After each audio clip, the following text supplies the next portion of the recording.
is brought to you by BSEN, Boston Sports Entertainment Network. Please subscribe, hit that like button, and as always, leave a comment, and thank you for enjoying the video.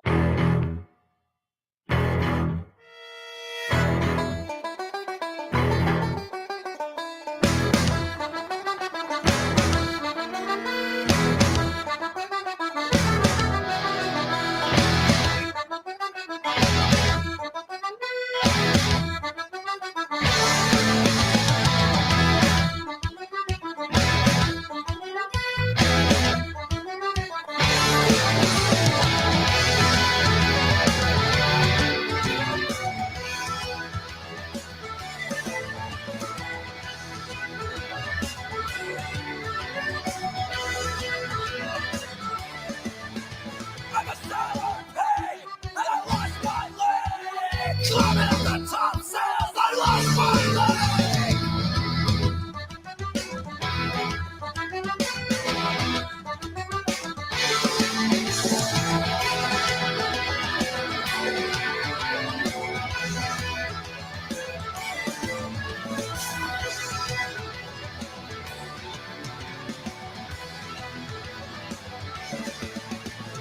Shipping out to Boston. Shipping out to Boston. Shipping out to Boston. Shipping out to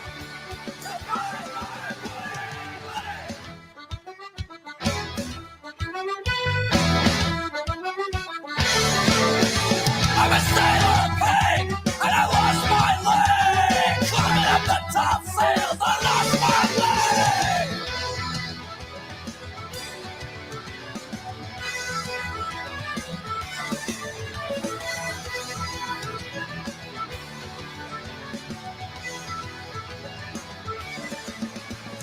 Shipping out to Boston.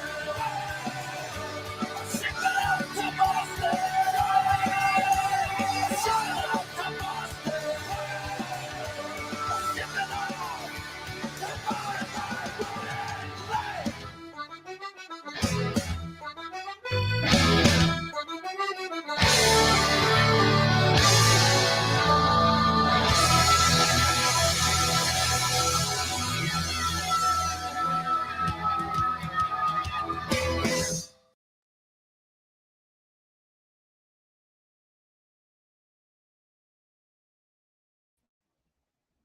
Welcome to another episode of the Boston Sports Entertainment Network Roundtable.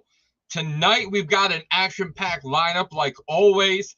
The order of the lineup will be your Boston Bruins, followed by the Celtics, followed by the Boston Red Sox, and closing the show with the biggest news in Boston all week will be your New England Patriots.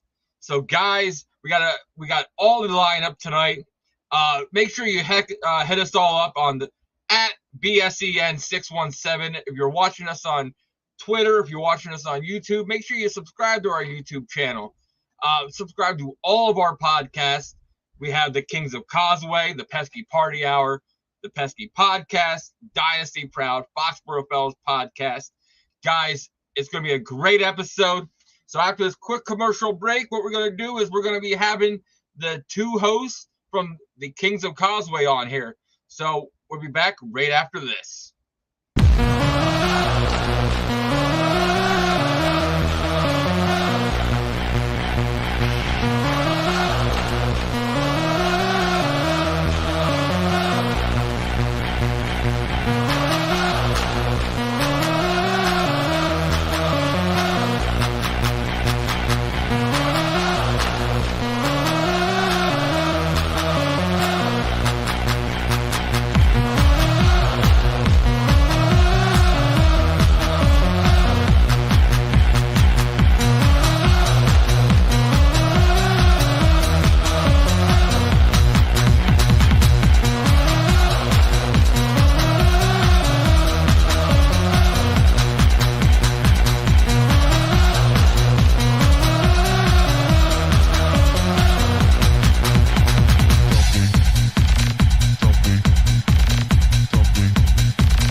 And guys, I'm here right now with the host of the Kings of Causeway. We've got PB, we've got Ryan. Guys, what's going on, man? How you doing?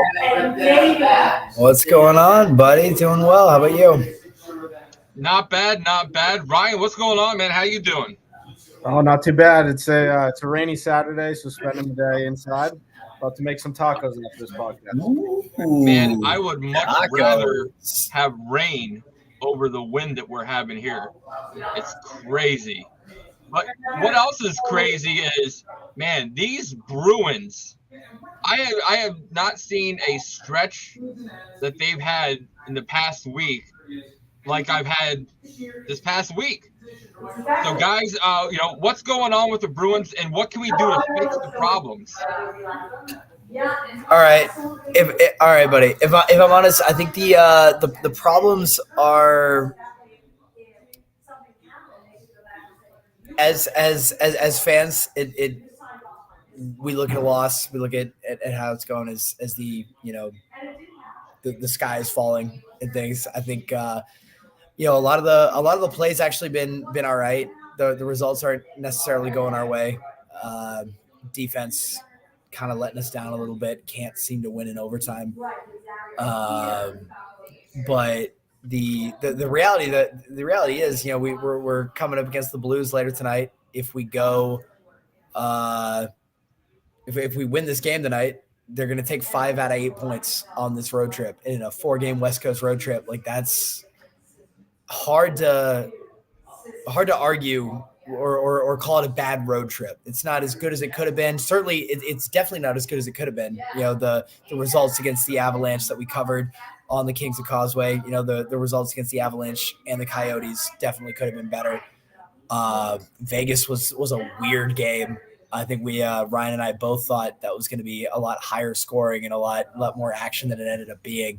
Going 1-1 into overtime, not what either one of us had on our cards. And it's at the end of the day, though, this team is collecting points even in losses. The great thing about hockey is you can lose, and still, if you lose the right way, it can still be an okay result, which is wild, compared to any other sport, really. It's an odd concept, but they might be losing, but they seem to be losing the right way, if you can frame it like that. So it's actually not as detrimental as 3 straight losses to any other sport might look, if that makes sense. No, that makes perfect sense. Because hockey is different, like you said. You can lose, and it's the points that matter, just as much as the wins and losses. So, Ryan, who do you think needs to start stepping their game up a little bit more? And who do you think is overachieved at this point? Yeah, I think we've called him out many times, but I think someone like Jake DeBrusk, he's in that awkward phase where he's called out the Bruins in the past for not treating them right, things like that. But at the end of the day, you have to play right to kind of earn the respect. And we've seen bursts and hot streaks, things like that, but we need the consistency from him. And as of late, he's potted in some goals, which is nice to see, but you want to see that continue, especially going into something like a trade deadline. Me and Pat on the podcast talked about that.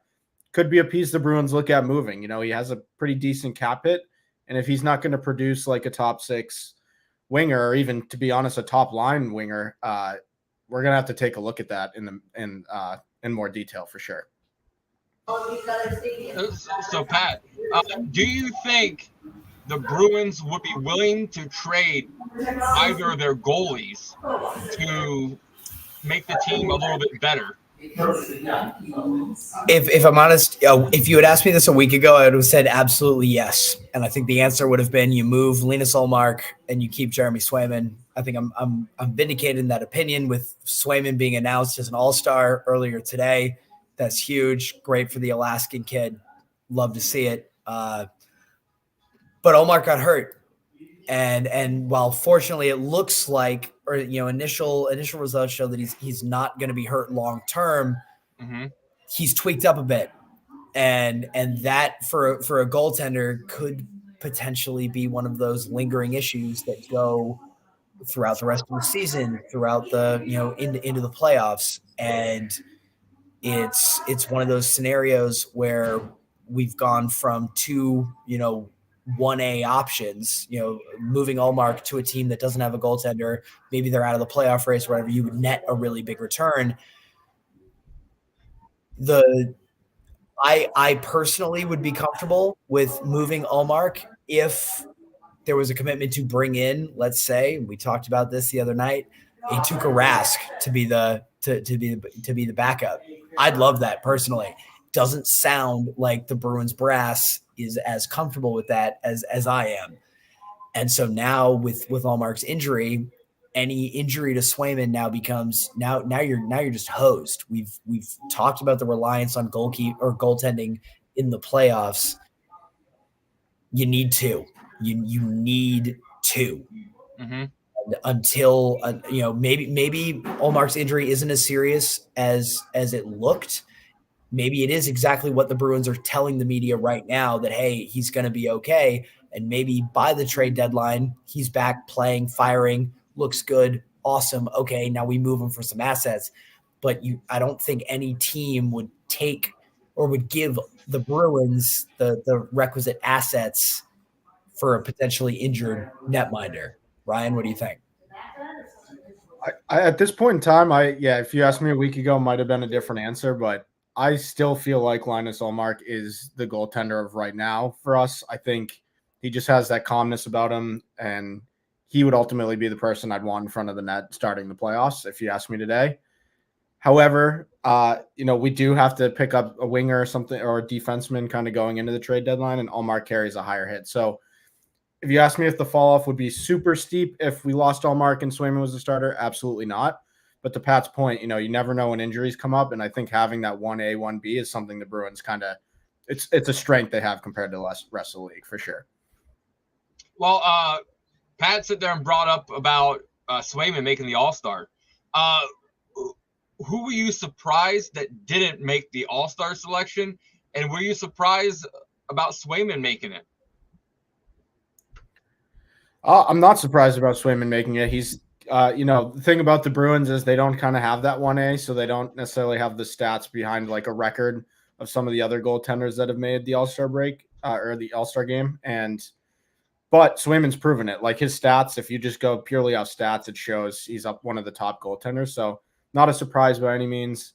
Pastrnak obviously being there makes sense. Would love to see someone like a Brad Marchand get on there, but we'll see what happens there. I think the Marchand snub to this point is probably has a little more to do with his reputation of outside of the Boston area than it does any of his actual play. He's always been that guy that you love him if he's on your team, you hate him if he's not. Unfortunately, that kind of that seems to carry some weight with the fan vote. As I don't know if he could be lighting the lamp every night, and I don't think that he gets the fan vote just because of the reputation, fair or unfair, that he's kind of built. But you know what? I don't think it's going to rattle him at all. I don't think he cares about all-star games. I don't think he cares about any of that. He wants to win another cup. I think that he would be honored to win another cup, make a deep playoff run, wearing the C on his sweater. I think that's all this guy's focused on. And honestly, give them the week off. Let them go play their 3-on-3 for $1 million. Their 5-on-5s rotating when nobody actually cares. Let them go do that. Let Marchand, maybe take a couple extra ice baths, kiss on his kids, love his wife a little bit, chill in the backyard, try and stay warm, and then come back post All-Star break. Maybe with a chip on his shoulder, maybe not. Maybe a perceived chip that he can carry into the locker room and be like, hey, they're disrespecting all of us. Let's go. So, final thought, question for both of you guys. What's the outlook for the next week looking for the Bruins? And, what's the game that everybody should have their eyes set on?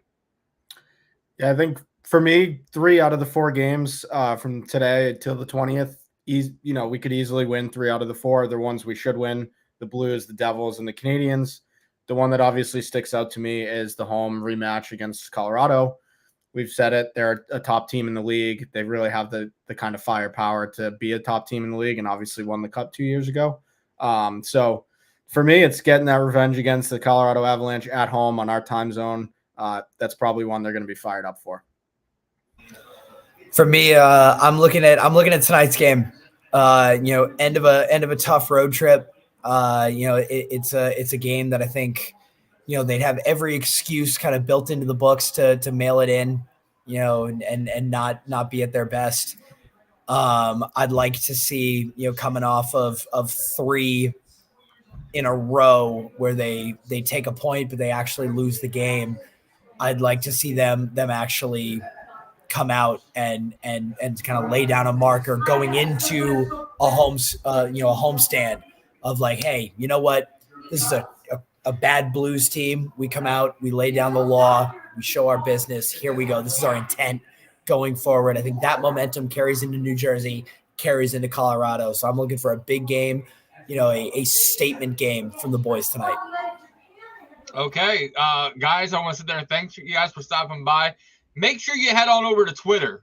It's at Kings of Causeway. Follow them. Head on over to our YouTube if you're not already there. Every episode they drop every week. If you go over to our store, they just dropped a phenomenal shirt for the Bruins Centennial. It's Puck Around and Find Out. Brought to you by one of our great designers and also a co-host of the Pesky Party Hour. Guys, check out that shirt. We're also doing a hoodie for it because, man, in Boston, it is freezing. So, guys, thanks for stopping by. Any sit there and final words real quick? Oh yeah, no. Super interested to hear what the rest of the boys have going on. Later on in the show coming up. Can't wait to hear the Belichick talk. Obviously, like all y'all out there, can't wait to get these guys' takes. And with the Celtics, the Celtics looking like they might be the most realistic chance at a title this year. Loving, can't wait to hear what the boys think about that. Yeah. So. Well, guys, thanks for stopping by, and until next time. Next up, we've got the boys from Dynasty Proud. So after this quick commercial break, we'll be back with Alex and Jason. I got the Boston Celtics going to the final. I got to win the real. It's time to represent your city. Put your hands up. Colin, you know we do it for Boston. Hey. Ain't nobody gonna like Boston. Yeah, hey. Can't nobody do it like Boston. Where the legends get made, where the banners get raised, bright lights, big stage. Boston. All the fire we bring in a city full of rings, it's a beautiful thing out in Boston. And you ain't hard like that. You don't put it on the line with your squad like that. That's right, Boston. All we do is win like cigars in the gym, and we at it again to say, Beantown, what's up? What's up? Beantown, what's up? What's up? Beantown, what's up? What's up? Beantown, what's up? What's up? Feel the energy shift, now we jumping at the gym. Represent, showing out how we ball above the rim. Larry Legend, 86, to the truth in 08. Cement your name with the all-time greats. Still banner 18 in the rafters. Celtic green, only green that matters. It's about that time. Ain't another city that's louder than mine. Always gonna shine with the game on the line. What you think was gonna happen, man? That's how we do it in Boston. Ain't nobody gonna like Boston. Yeah. Ain't nobody do it like Boston.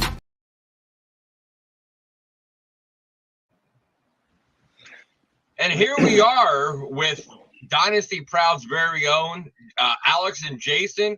Guys, what's going on, man? How are you doing? And what are the Celtics being like this past week? I'm doing well. The Celtics, they went 3-2.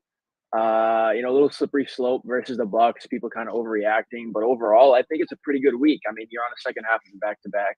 Your players, they're tired from the overtime win against the Wolves, so you can't really complain much about that. Yeah, I mean, overall, considering the schedule, that just made no sense. Like the back-to-back in Indiana, well, the back-to-back going to Indiana and having 2 games there, flying back home for one night to then have another back-to-back in Milwaukee on uneven rest. 3-2, I mean, they weren't going to go 82-0 this year. They're not going to win every single game. So the showing overall, minus the Milwaukee game, I felt was encouraging. And yeah, I mean, there's a lot of positives to take away from it, especially the way they fought back against Minnesota. Do you guys think that you would rather see stuff like this happen now, where they can have their backs against the wall a little bit with the tricky schedule and fight through that now, so that way they're more encouraged during playoff time? I mean, I would much rather see it happen now. Oh, sorry. Just because you want to get your bumps and stuff out of the way early, so that later in the year you can come out, you can be stronger. You've been through that before, so you can kind of fight it a little more. And that's just, to me, it would make sense if you do it that way. Yeah, we're just getting to the finish line. Not the finish line, but nearing the finish line of this just gauntlet of a schedule we've had so far, where, the toughest strength of schedule. And then, 3-4 weeks ago, they're like, the Celtics have the easiest remaining schedule. And as Jason Tatum said the other night after Minnesota, I'd like to know when that's going to start. So it just coming up, we only have, I think, one more back-to-back this month, and then it gets a lot more open, our schedule. So we're getting through it. We're managing minutes, managing injuries. So, as long as we're still in first place by a 3-game margin with the schedule that we've had. So it's been good to see that they've still been able to come away with some W's in this time frame. Yeah. We're not expected to go 82-0. We're not expected to be, the Bulls record, but I always believe as long as we can sit there and win at home with the number 1 seed in the East right now, we should be the number 1 seed come playoff time. As long as we keep winning at home and the Garden keeps us into the games, it should turn out very good. What do you guys think? I mean, I agree. I mean, we've always played well at home, right? Even in the playoffs, we've had a pretty good home record. But I think the one thing that's going to determine our success moving forward, especially in the playoffs, is can we at least split or even take 2 games at an away arena. If we're playing the Bucks or down in Miami, where we tend to have a little bit of trouble, especially in Miami. You want to take care of business at home, so then on the road you can grind and you can fight, and at least if you're going back to a game 6 or even like a game 7 at home, you're feeling confident because that's like your home turf. You've been 18-19-0 this season. So I mean, that's what I think about that. I actually think it's been the opposite the last couple of years in the playoffs. Like, for as good as they've been at home and as much as an advantage as a Boston crowd is, especially come playoff time, they've surprisingly been 7-9 at home in the last 2 playoffs, which has made no sense to me, considering last 2 years they won 3 games in Miami in 2022, 2 games in Milwaukee, and then last year they won 2 games in Miami. So they've actually looked strong on the road. It's been at home where they've got lackadaisical and they've had these losses. So it's encouraging to see that they're taking care of business at home and they're just not losing any games. Now, I don't expect them to go 41-0 and break the 86 record of 40-1. It'd be amazing if it happens. I'd almost rather get a loss out of the way during the season so that loss doesn't come in a crucial playoff moment, and because then there's added pressure to that. But take care of business at home, because if we can just hold on to home court, we'll win the championship. We're most likely going to end up with the best record, barring some major injury. So, setting the right habits, taking care of business at home, and having that be a place that, opponents fear versus what it was the last 2 postseasons is a very big deal for us. All-Star right around the corner. So what are your guys' prediction? Who do you think is going to make the All-Star team, and who do you think is going to get the snub? Is that out of the Celtics roster or just like the whole league? Out of the Celtics roster. Because in my opinion, we should have at least, a starting 5, but maybe I'm a little biased. So, I mean, in a perfect world, you have JT, JB, KP, and then White. Will that happen? I don't know. I think the best scenario would be JB, JT, and then Derek White gets that, because I don't know. I believe that Derek White, should be an all-star. If he gets snubbed, if he doesn't get it, I would be very disappointed, just because the way he's been playing, his intangibles, little things he's done. He might not give you 25 a night, but the stuff that he does on the court every single day is all-star material to me. So, in an ideal world, as you said, I mean, I don't think 5 was ever realistic. I think 4 is kind of the best case scenario, but that's going to take a lot happening. I mean, Tatum's going to be a starter. He might even pass Embiid as far as votes to be the second highest forward in vote totals. But Tatum should be a starter. Jalen is going to make it 99%. It's do we get that third starter? Not third starter, third all-star. I think Porzingis actually has the better odds of it just because the forward position, there's more forwards and he's higher up in the vote totals. Derek White is going to require, besides, accumulating more votes, because the fan vote counts for 50% of the total and the rest is the coaches and players. It's going to require, an injury replacement or, like somebody else not being in it just because he's further down in the standing. So my prediction, I think the Celtics with the record, especially if it ends up being, 5 or 6 game separation between them and the Bucks or whoever's in second at that point, I think we deserve 3 All-Stars. And I think Porzingis is more likely to get it just because there's less people he would have to jump in order to get up there. So, I mean, it's not that I'd want Porzingis necessarily playing extra minutes, but more of a recognition. But yeah, in a perfect world, I'd love 4. But if we can get 3 with how the Celtics have looked this season, that would be amazing. Well, what do you guys think now, them going back to the old way instead of like the fantasy, like the team captains, you get to pick who you want on your team back and forth. The old school East versus West type of mentality. What do you guys think? I mean, I think it's a good idea. I mean, I always like that way. You see, the top guys in the East go against top guys in the West. I mean, I don't particularly mind that. It was kind of fun to see the captains be able to pick players because then you get an idea of like, all right, who likes who, and you get that, little like in on, who does Giannis like versus, who does LeBron like. But I think East versus West should be fun.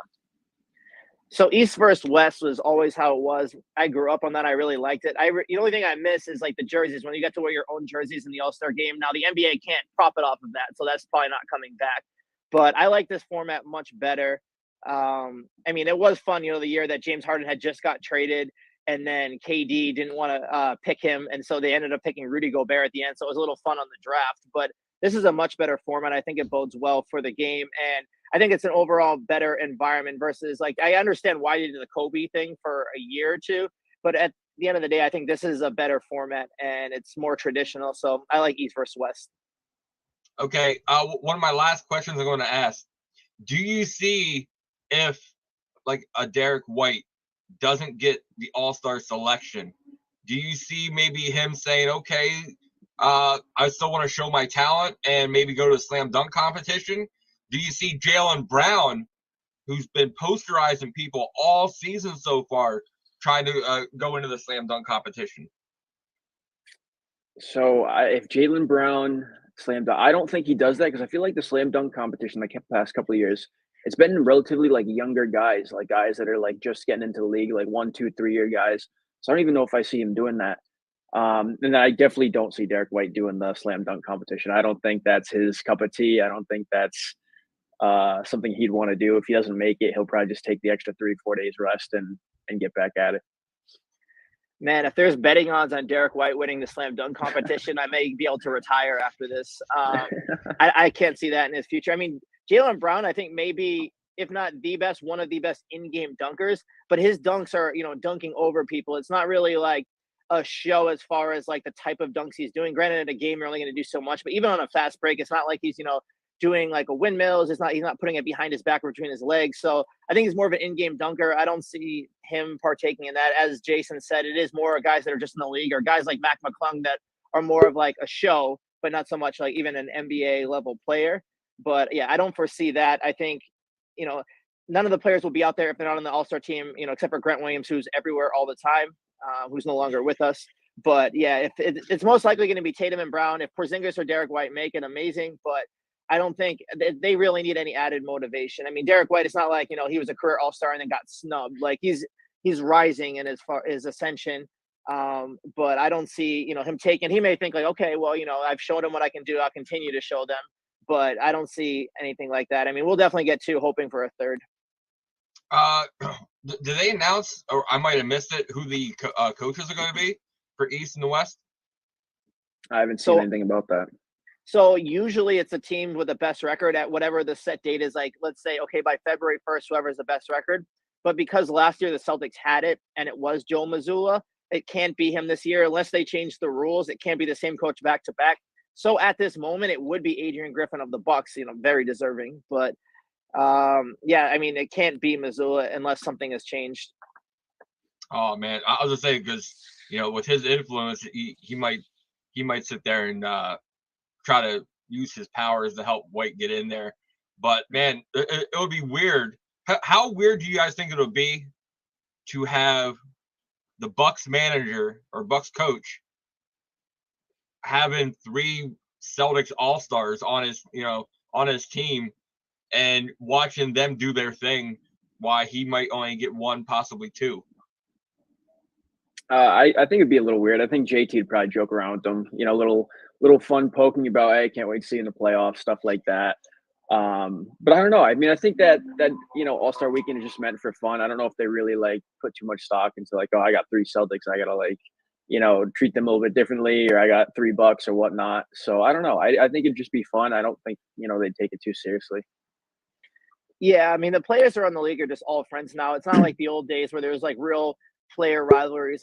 Even back to 2012 when the Celtics had 4 All-Stars and the Heat had 3 All-Stars, and they're on the locker room, and you knew those guys didn't like each other, and they're on the same team in the East. Thank God. I just don't hope that the Sixers end up with the best record, because Nick Nurse, who ruined Kemba by playing him 40 minutes in the All-Star game, who plays every game like it's the last game of his life, he might burn out like Porzingis or JT, going for that All-Star win in a game that really doesn't matter. Okay. Well, guys, thanks for stopping by. Make sure you guys check out over on our YouTube channel at BSEN617. Check out Dynasty Proud. Latest episode dropped today, or a little bit earlier. So make sure you guys check it out. These guys got some great takes. And Jason, Alex, thanks for stopping by. Thank you. All right, thank you. Shot to right, slicing toward the pesky pole down the line. It's going to be out of here. Line down the right field line toward the pesky pole. Leaping up, and that ball is gone. That's a home run. A lot of our Nesson team as well. High fly down the right field line, headed toward the pesky pole. That one tucked in, and that ball is going to be against the wall and into second base. Number retired, and now Rafael Devers trying to retire that baseball inside a pesky pole.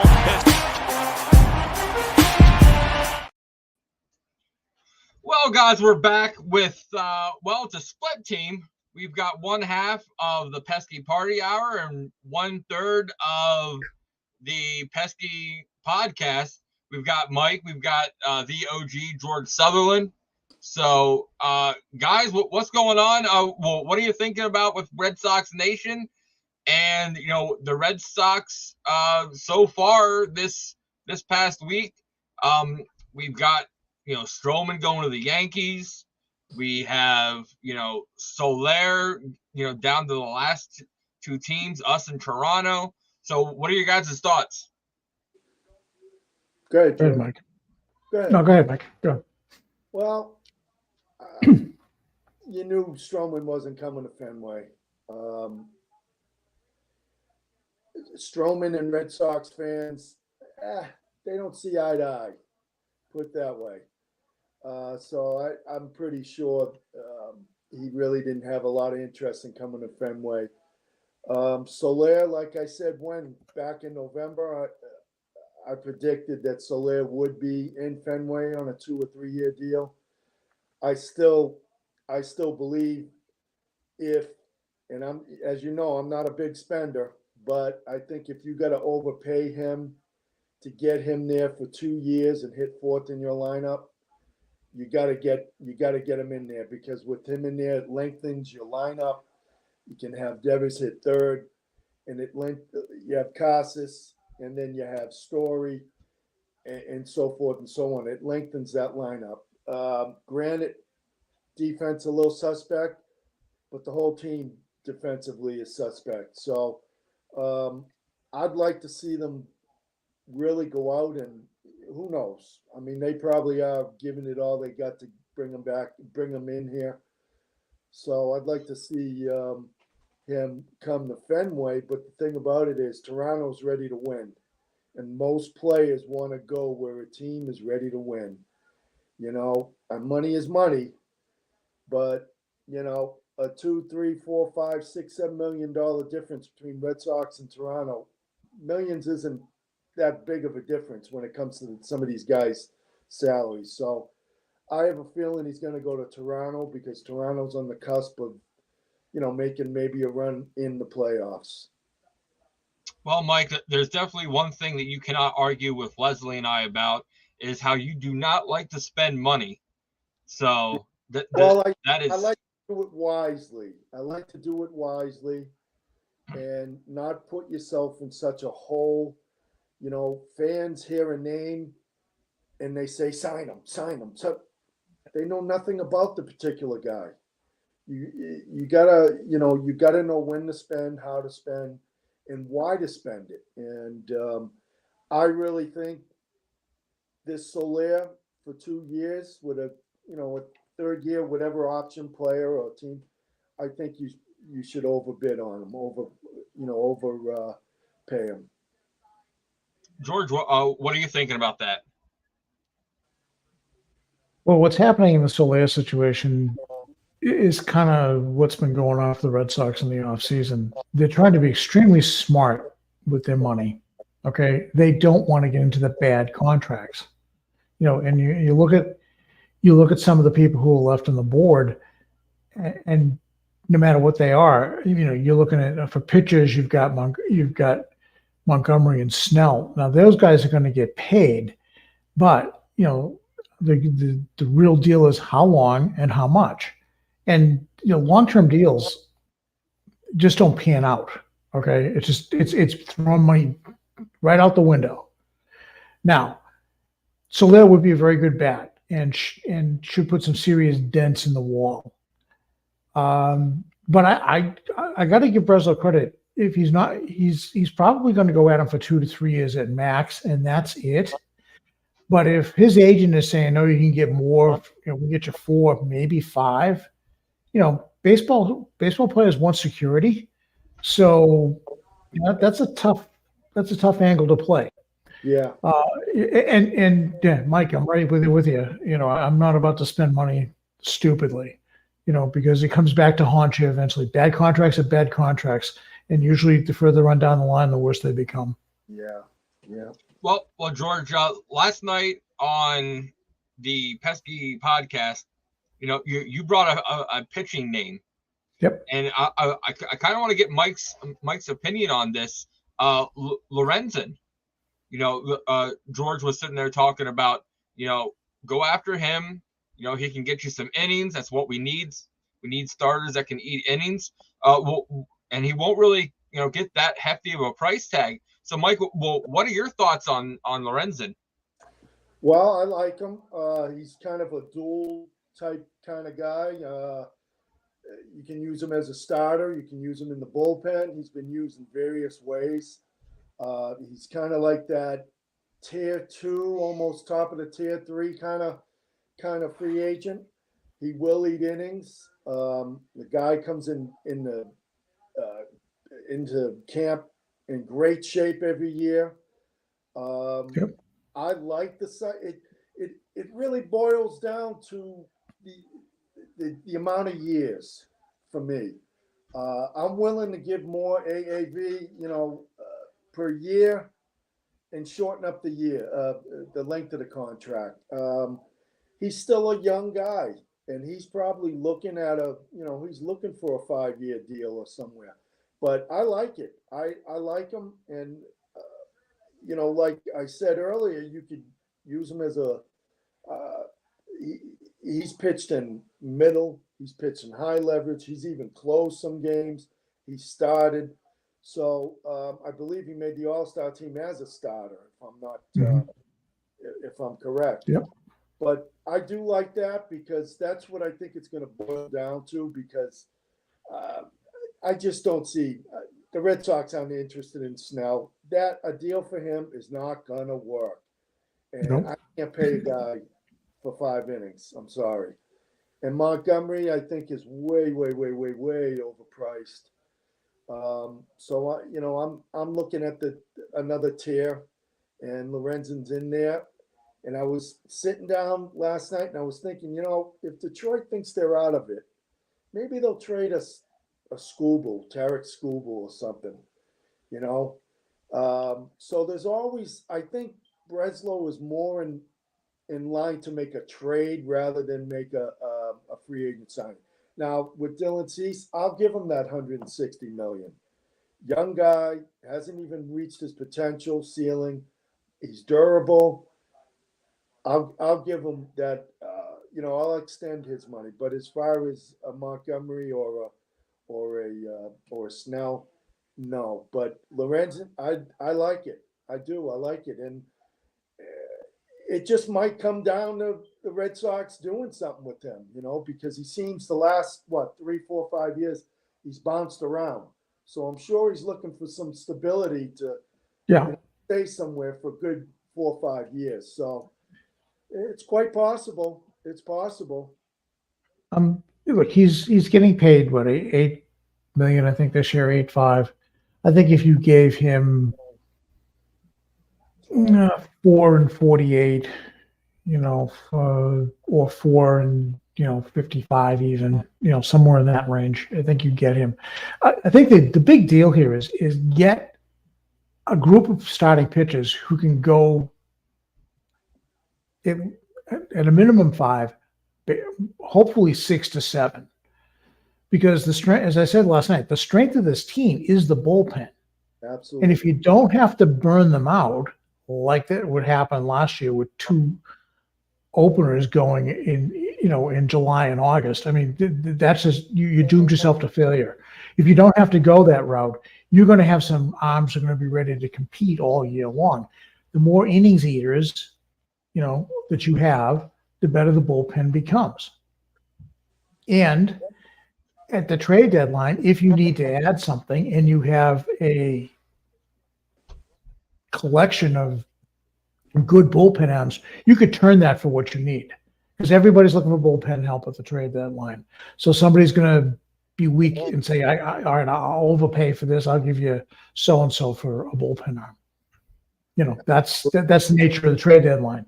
But this it's not, overspending. Cease is one of those guys, and Luzardo.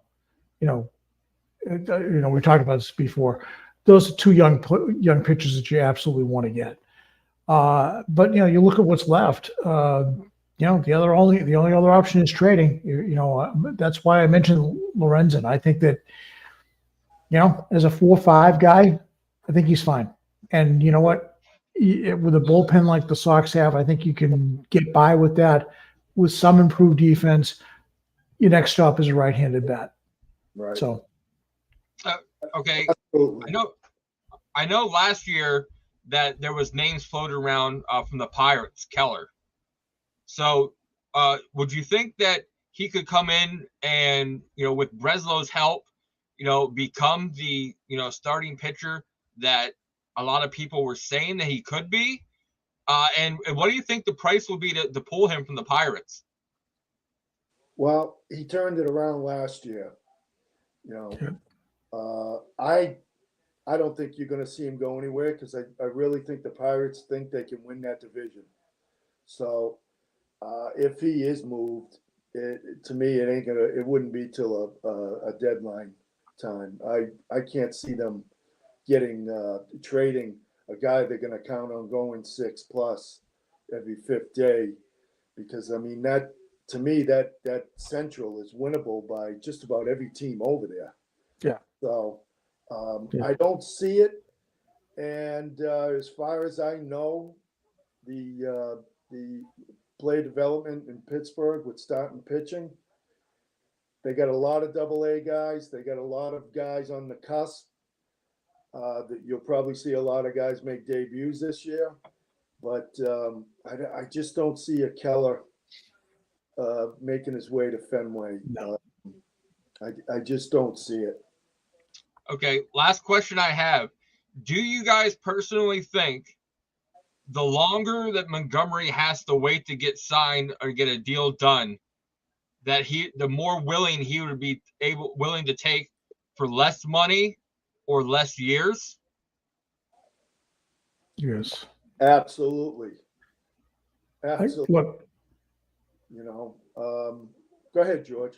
Look, the way deals are being structured right now with opt-outs and things like that, you're right. The longer this goes on, we talked about a little bit of this before. I know Snell's represented by Scott Boras, but I think isn't Montgomery as well? Yep. Okay, so you know Boras. Okay, he doesn't like to lose, so he's gonna. This is dragged out.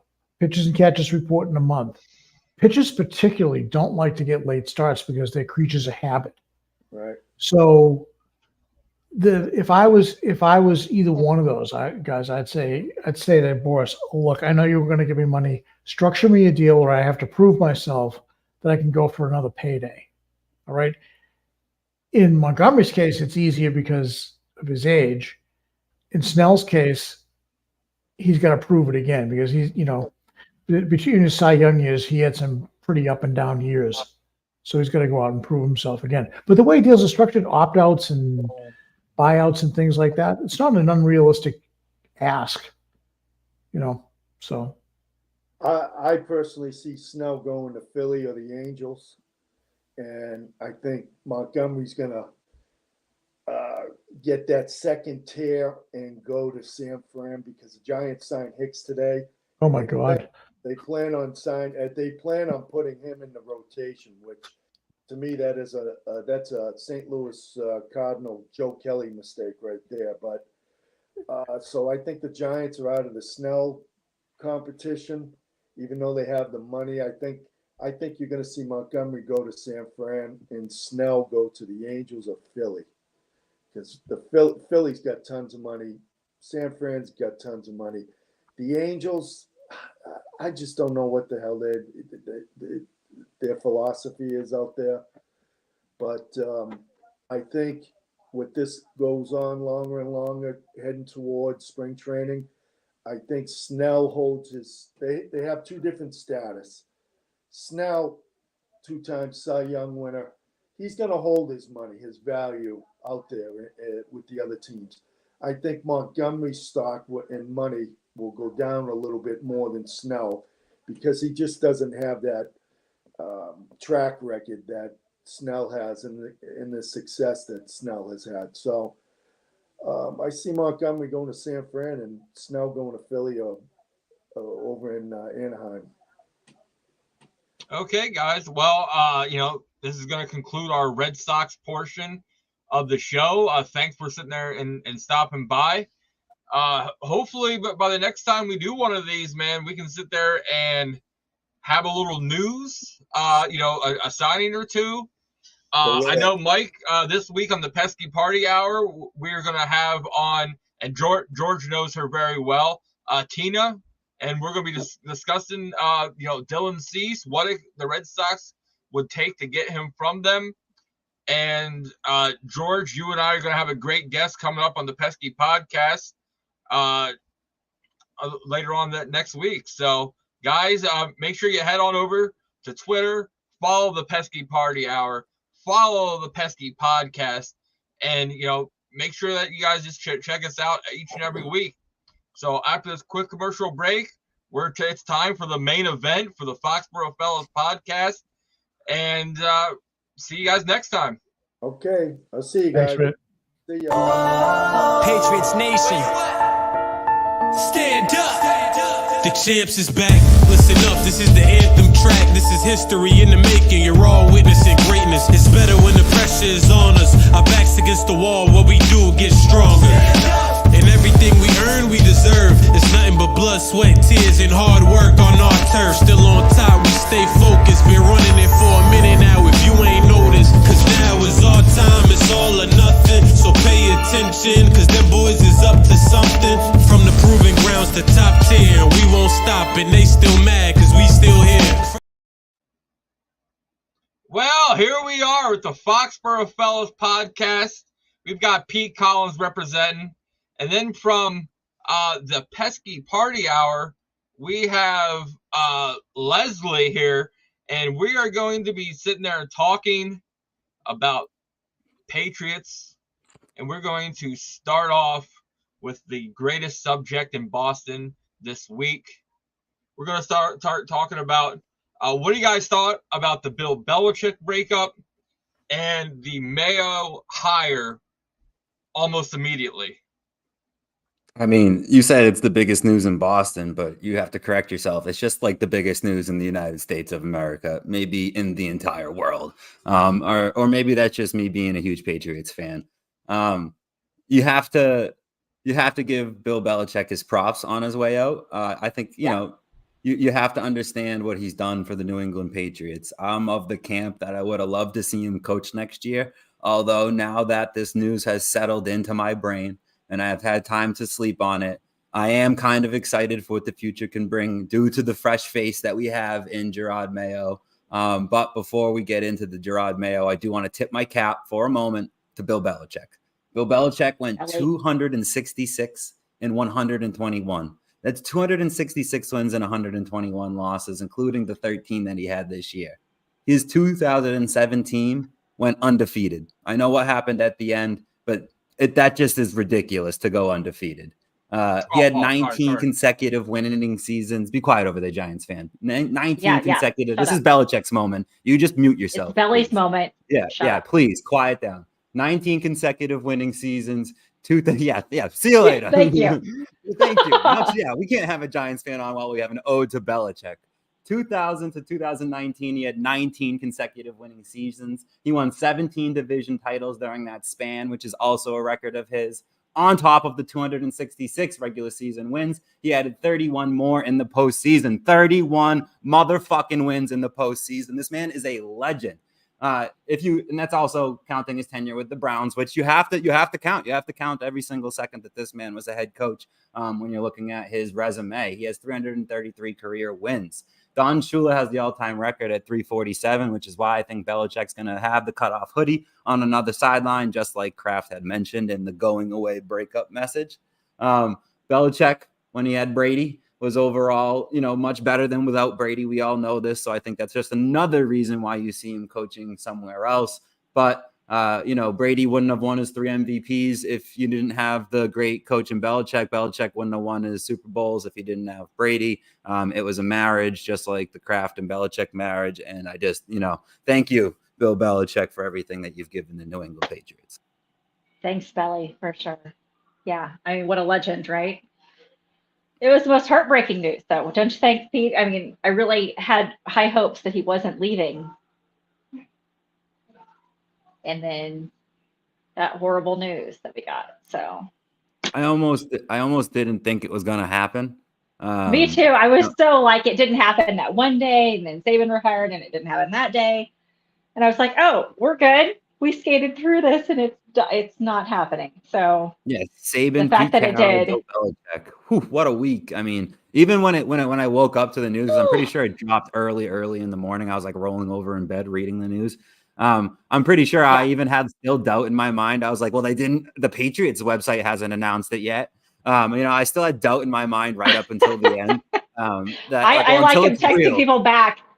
I need double confirmation on this particular piece of news. I don't care who is telling you this right now. I need like 2 confirming sources that this is facts.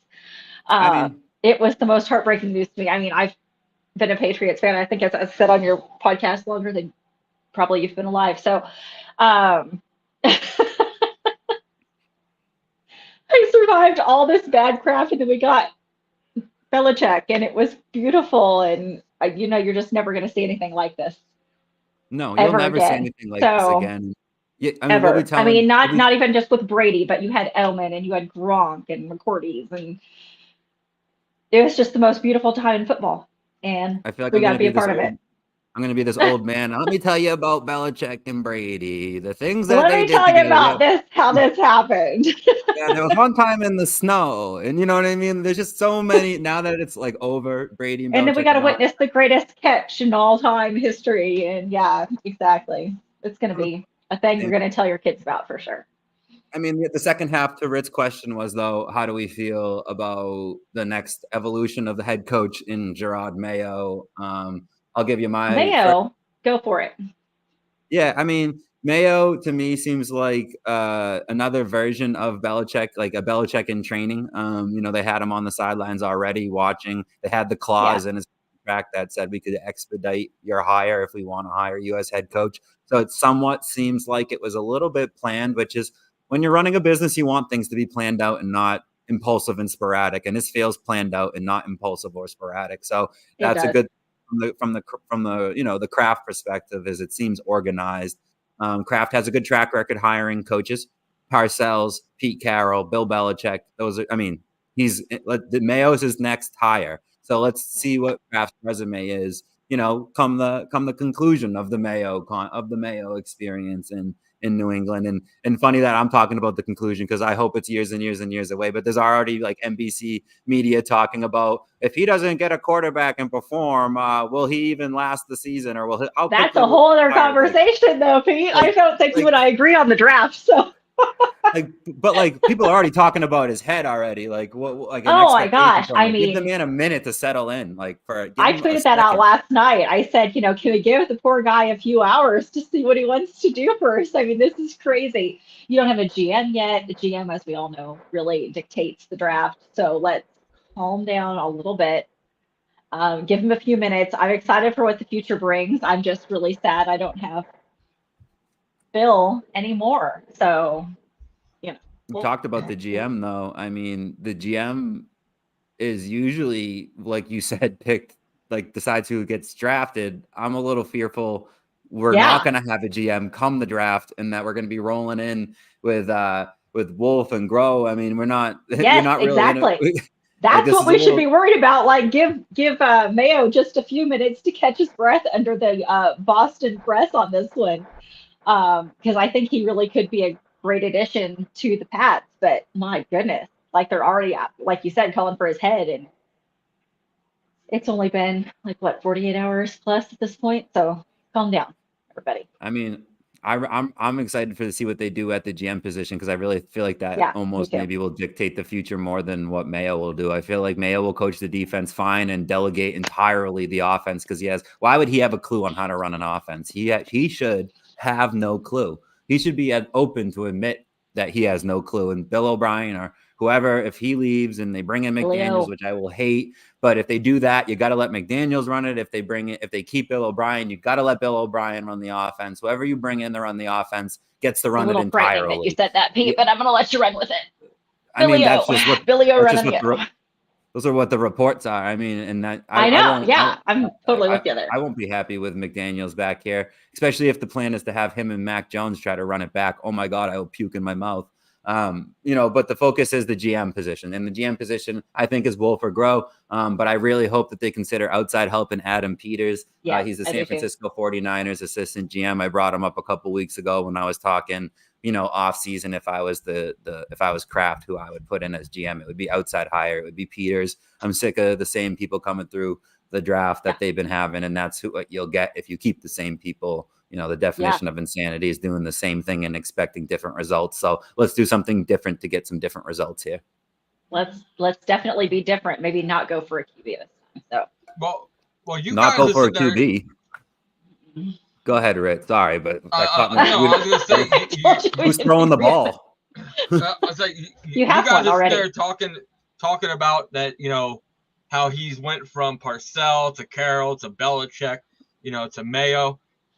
It's been in our supermarkets. It's been all over in our faces. Who was going to succeed Bill Belichick for years now? Stop it. Bam, right there. Kraft and Mayo. They go together so well. And it's not even Kraft's brand. And Mayo makes everything better. Mayo does make everything better. So, I mean, hopefully it makes everything better. That's the hope here, right? I mean, imagine if it got worse. Holy smokes. It can't get worse. Don't even let those words leave your mouth, Pete. Come on. I mean, if it gets worse, we'll have another top draft pick, right? Like we do now. We're sitting at the 3 spot now thanks to how awful it went last year. I mean, I think you got to go quarterback with one of those top 3 picks if you're not going to address the quarterback position in the offseason. I mean, if you're looking at the offseason and you're sorting out. Yeah, I mean, let's do offseason. So the quarterbacks that are available are Kirk Cousins. Right there. There's your idea right there. Kirk Cousins. Kirk Cousins is one. Baker Mayfield, if he succeeds in the playoffs, will stay in as a Buck. They'll re-sign him. He will. And that's also suggesting that Kirk Cousins isn't going to get re-signed. But I think he said as much that he's willing to test it out in free agency. You got Gardner Minshew, hard pass. Joe Flacco, if he has any success, he'll re-sign as a safety valve to Deshaun Watson, especially because it's not looking great, by the way. He's almost 40. Yeah. I mean, well, what's the score at right now, by the way? 45-14. All right. Yep. So it looks like Joe minutes Flacco left in the fourth. looks like Joe Flacco can get out of here. He's probably not going to be on the team anymore. But that leaves Dobbs. He's still a free agent over a minute. So Minnesota has a decision to make. I bet they keep one of the two. So one of the two isn't available. Tannehill out, Brissett out, Drew Lock out. I mean, the rest of the guys are garbage. So, I mean, there's not too many free agents. If you don't get Baker Mayfield or Kirk Cousins, I don't want anyone else. And then I want the draft. If you get one of those two, I'm okay going MHJ like Joe Alt? and Marvin Harrison. Like who? No, Joe Alt. You got to go Joe Alt in the draft. Who's your quarterback? The quarterback, I'm going to go with whoever we have. And you just need someone who's going to be a long-term lifer at Patriots and not someone who's going to be like, we're going to get them in 2 years. So. No, who's your quarterback, though? One of the two idiots we have now. You're rolling out an idiot on week one? Yeah.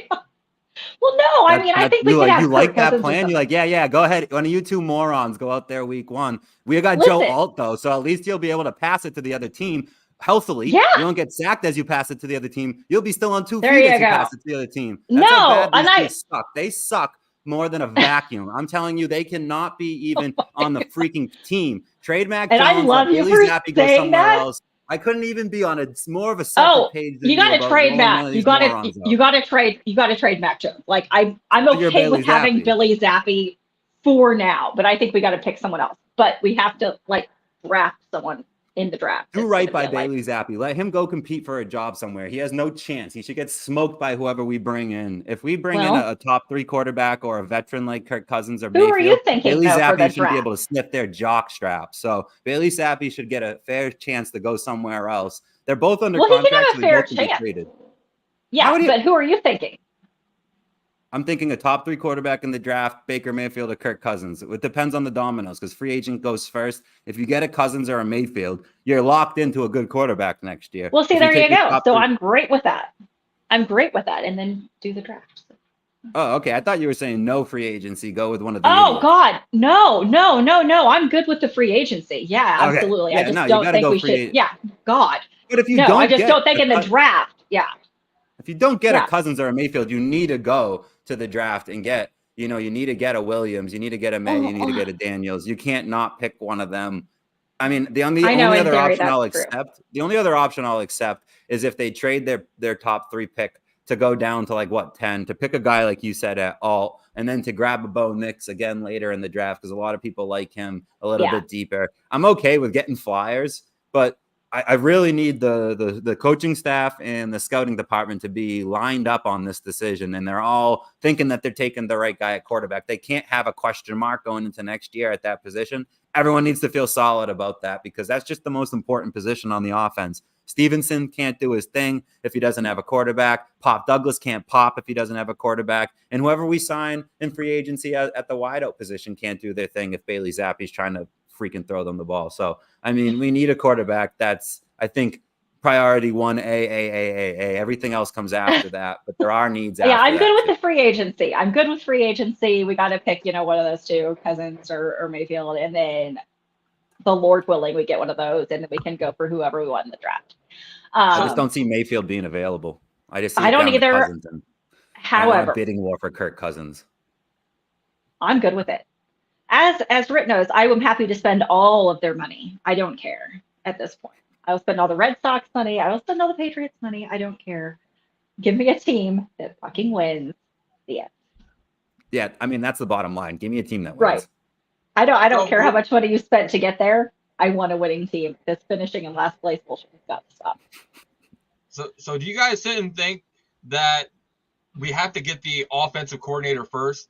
Because and make sure it's one that is in for the long haul, not just someone you're going to plug and play.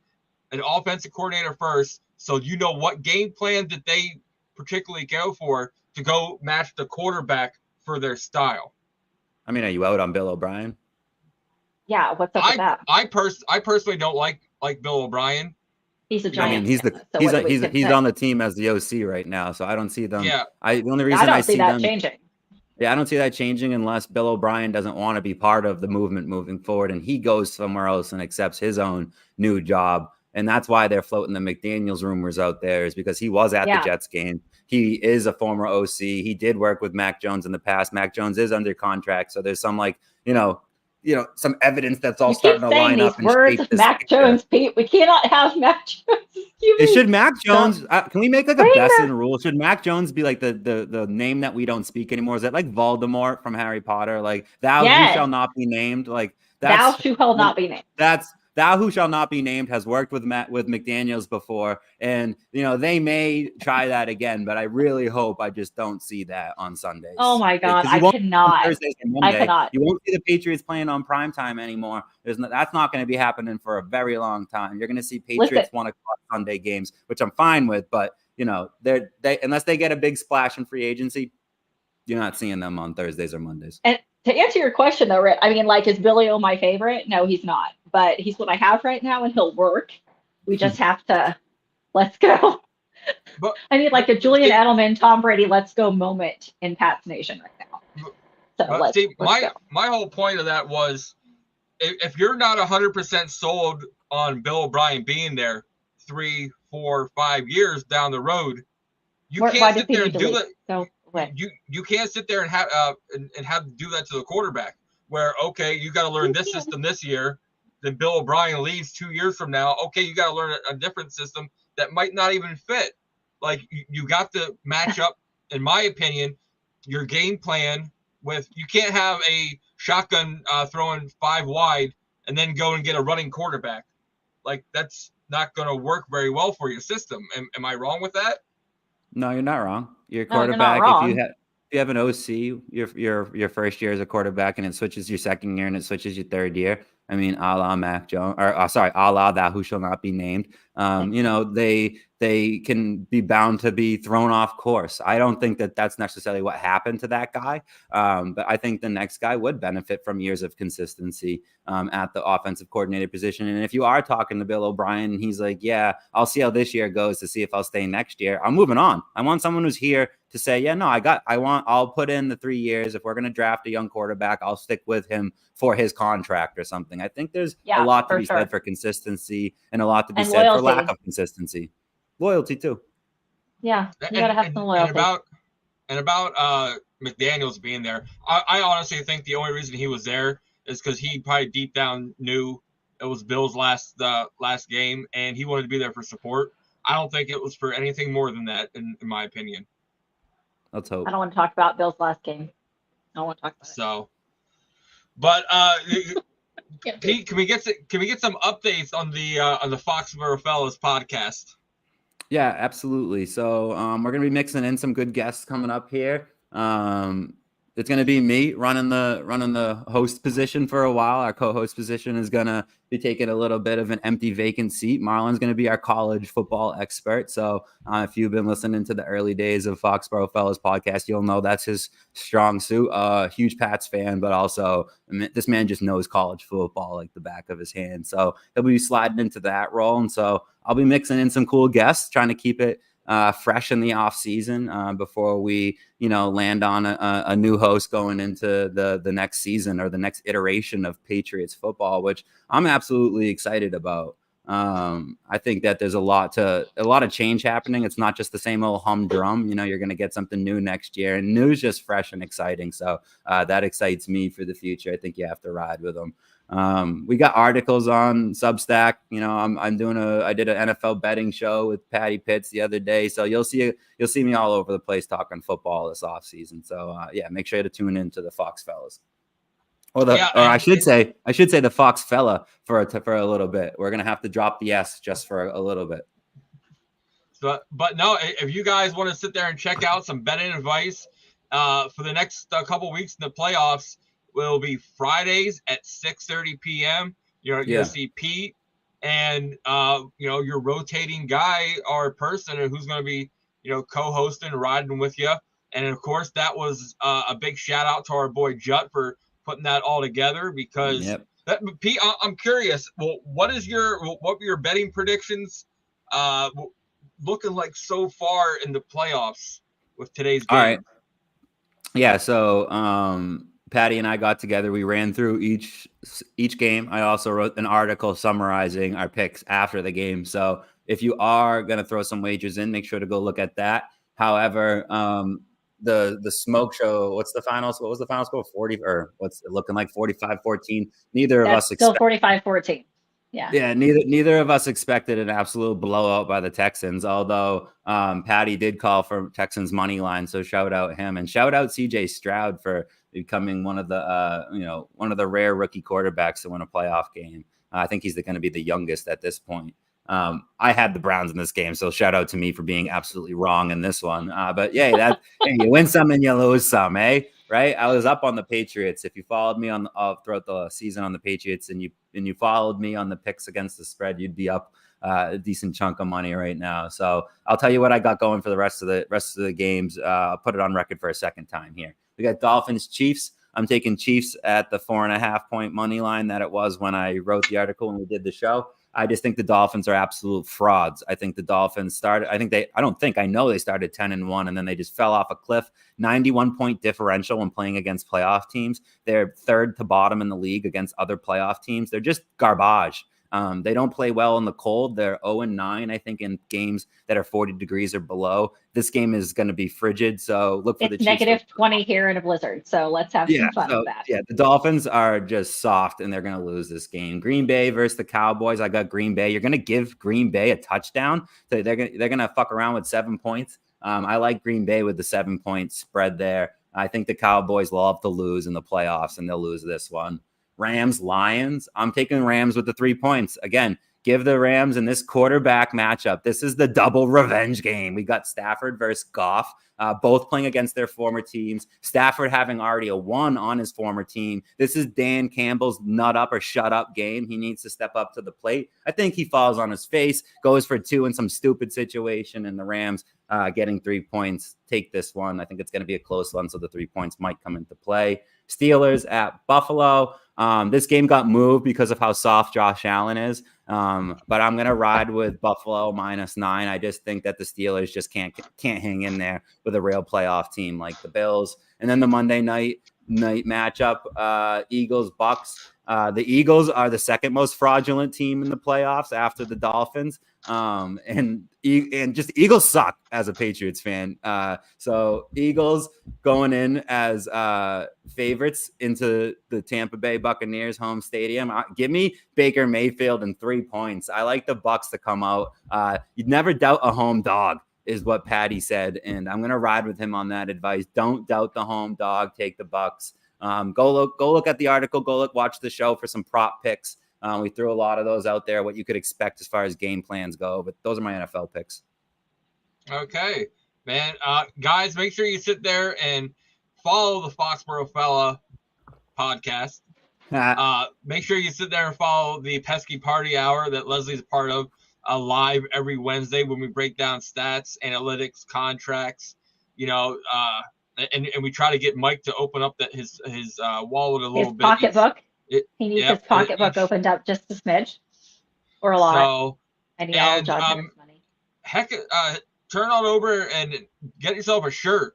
We got our own variation of our captain shirt with the Patriots for Slater.